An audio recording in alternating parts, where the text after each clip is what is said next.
ஆஸ்தான ஜோதிடருக்கு முக்கிய பதவி. இந்த முறை யாரும் எதுவும் செய்துவிட முடியாது. தமிழகத்துடைய 18வது முதலமைச்சரா தாவேகா தலைவர் விஜய் பதவியேற்றுக் கொண்டாங்க. பதவியேற்றதுமே தமிழக முதலமைச்சர் விஜயோட அரசியல் பிரிவு சிறப்பு அதிகாரியா ஆஸ்தான ஜோதிடர் ரிக்கி ரத்தன் பண்டித் வெற்றிவேல் நியமிக்கப்பட்டாங்க.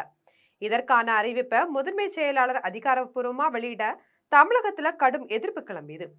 பொதுவா அரசியல் பிரிவு சிறப்பு அதிகாரியா பொறுப்பு வகிக்கக்கூடியவங்க அரசியல் மற்றும் நிர்வாக ஒருங்கிணைப்பை கவனிக்கும் முக்கியமான பணிகள்ல ஈடுபடுவாங்க.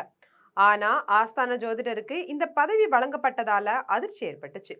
இதையடுத்து அடுத்த நாளே ரத்தன் பண்டித் நியமனம் ரத்து செய்யப்பட்டுச்சு. ஆனா ரத்தன் பண்டித்துக்கு வேறொரு முக்கியமான பதவி கொடுக்க விஜய் முடிவு செய்திருக்கதா தகவல் வெளியாகி இருக்கு. அது என்ன பதவி என்று பார்ப்பதற்கு முன்னாடி யார் இந்த ரத்தன் பண்டித், அவருடைய பின்னணி என்னன்னு பார்க்கலாம். திருப்பூர் மாவட்டம் ஊத்துக்குளியில பிறந்தவர் ரிக்கி ரத்தன் பண்டித் வெற்றிவேல். பெற்றோர் வைத்த பெயர் என்னவோ வெற்றிவேல். ஜோதிட புகழ் காரணமா ரத்தன் பண்டித் என்ற வார்த்தை அவருடைய ஒட்டி கொண்டது. கிட்டத்தட்ட 40 ஆண்டுகளுக்கும் மேலா ஜோதிடம், எண்கணிதம் மற்றும் தியானம் ஆகியவற்றில அனுபவம் பெற்றவர் இவர். 1989ஆம் ஆண்டு ஜெயலலிதா தமிழ்நாட்டோட முதலமைச்சரா ஆவாங்க அப்படின்னு ஜோதிடம் கணித்து கூறினாங்க. அது போலவே 1991ஆம் ஆண்டு ஜெயலலிதா தமிழ்நாட்டின் முதலமைச்சரும் ஆனாங்க. இதுக்கப்புறம் 1996ஆம் ஆண்டு நடைபெற்ற தேர்தலில் ஜெயலலிதா தோல்வி அடைவாங்க, சிறைக்கு செல்ல நேரிடும் அப்படின்னு கணித்து கூறியிருந்தாங்க. அவர் கணித்தது போலவே நடந்ததால தனிப்பட்ட ஜோதிடரா ஆலோசனைகளை கேட்க தொடங்கிட்டாங்க ஜெயலலிதா.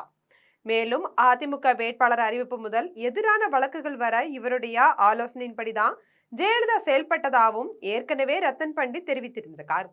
வட இந்தியாவிலும் அத்வானி உள்ளிட்ட தலைவர்களுக்கு ரத்தன் பண்டித் ஜோதிடம் பார்த்திருக்காங்க.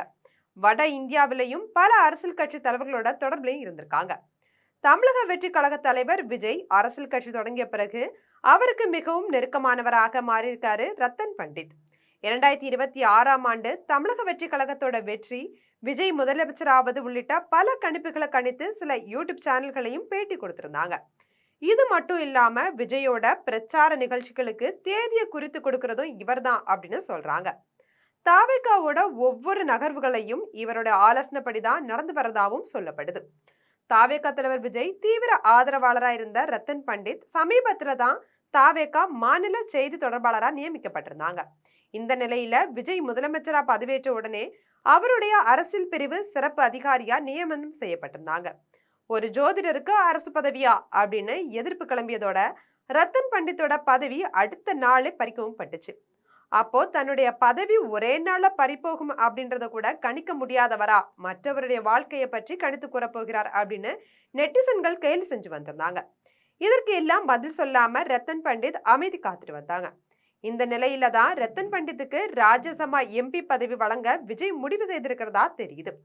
மயிலம் தொகுதியில எம்எல்ஏவா இருக்கக்கூடிய அதிமுக அதிருப்தி குழுவை சேர்ந்த சி.வி. சண்முகம் தன்னுடைய எம்பி பதவியை ராஜினாமா செஞ்சிருக்காங்க.